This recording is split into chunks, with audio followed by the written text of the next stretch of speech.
want to talk a little bit about travel etiquette because I think there's a misconception that etiquette is like a hoity class thing. It's not. It's really just the customs that we all agree to in order to make the highest degree of comfort for the most amount of people possible in a social setting. So I have 6, maybe perhaps unwritten travel etiquette rules that I'm going to go through in a multi-part series. So I traveled the country for many, many years with my children for work, with my husband and my children, and I still travel for work 1 to 2 weeks a month. So I get a lot of travel, train travel, car travel, plane travel, and these are the things that I've picked up. This also includes public transportation in large cities.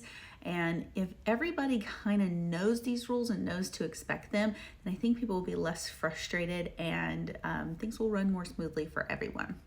Okay, so the first one is stand to the right and walk to the left. So if you're going on the people movers at the airport, if you are on an escalator, if you need to get somewhere quick, you're going to be walking on the left. If you're going to stand and just let the conveyance mechanism carry you, you need to be on the right. So it's kind of just like being on the interstate where if you're going to go more slowly, you're in the right-hand lane and then you use the left for passing.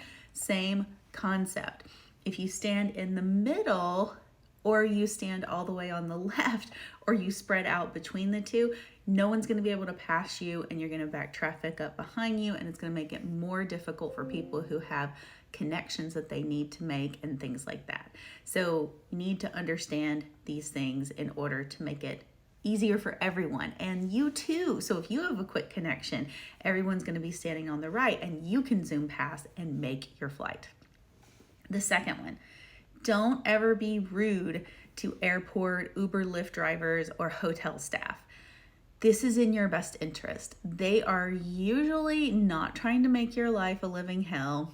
They are trying to help you as best they can within the policies and constraints that their parent organizations are telling them that they can do. And sometimes even just reality. Like if it's a flight delay due to weather, they're just not going to be able to help you. There's just not much that they can do.